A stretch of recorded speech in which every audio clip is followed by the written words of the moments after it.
to trade, diplomacy, education, culture, and even in our food and traditions.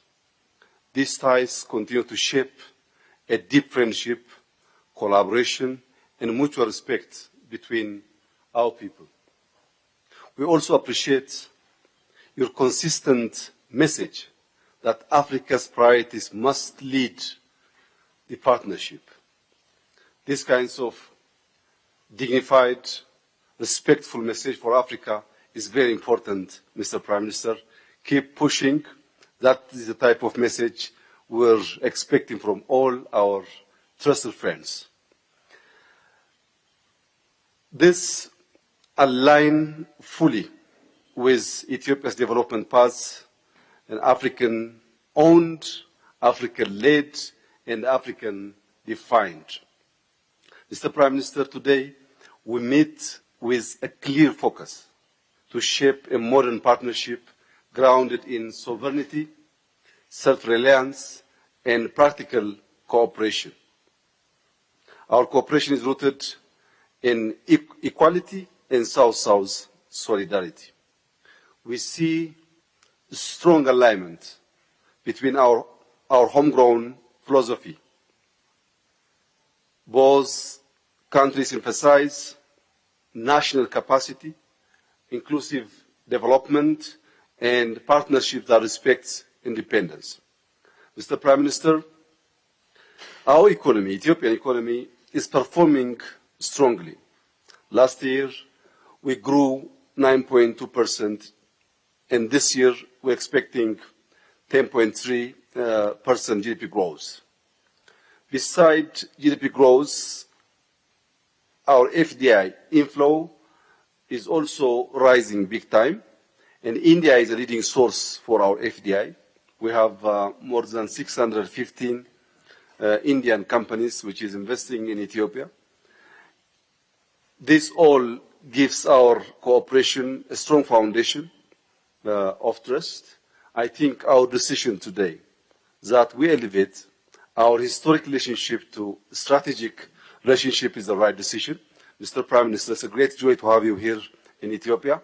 Thank you very much for visiting us. I hope in the next session we're going to discuss some specific issues. Thank you, Mr. Prime Minister. Excellency, my brother, my friend, Ethiopia की यात्रा करके सच में मुझे बहुत खुशी हो रही है। ये इथियोपिया का मेरा पहला दौरा है, लेकिन यहाँ कदम रखते ही मुझे अपनेपन और गहरी आत्मीयता का उसका बहुत गहरा अनुभव हुआ है।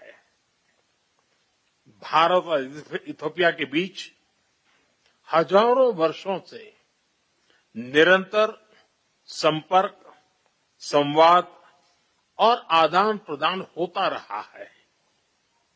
अनेक भाषाओं और समृद्ध परंपराओं से संपन्न हमारे दोनों देश विविधता में एकता का प्रतीक है। दोनों देश शांति और मानव कल्याण के प्रति प्रतिबद्ध लोकतांत्रिक शक्तियां हैं। हम ग्लोबल साउथ के सहयात्री भी हैं और साझेदार भी हैं। अंतर्राष्ट्रीय मंचों पर भी हम कंधे से कंधा मिलाकर खड़े रहे हैं। अफ्रीकन यूनियन का मुख्यालय इथियोपिया में होना इथियोपिया को अफ्रीकी डिप्लोमेसी का मीटिंग पॉइंट बनाता है। एक समावेशी विश्व, इंक्लूसिव वर्ल्ड के साझा विजन से प्रेरित होकर भारत ने 2023 में यह सुनिश्चित किया कि अफ्रीकी यूनियन G20 का सदस्य बने। इन्हीं सभी पहलुओं को ध्यान में रखते हुए आज हम भारत इथियोपिया संबंधों को स्ट्रेटेजिक पार्टनरशिप पर उस स्तर पर ले जा रहे हैं। ये कदम हमारे संबंधों को नई ऊर्जा, नई गति और नई गहराई प्रदान करेगा। भविष्य की अपार संभावनाओं को साकार करने के लिए एक स्पष्ट रोडमैप तैयार होगा। आज हमें हमारे सहयोग के प्रमुख आयामों जैसे economy, innovation, technology, defence, health, capacity building और मल्टीलेटरल कोऑपरेशन पर विचार विमर्श करने का मौका मिला। मुझे खुशी है कि आज हमने भारत में इथियोपिया के लिए स्टूडेंट स्कॉलरशिप को डबल करने का निर्णय लिया है।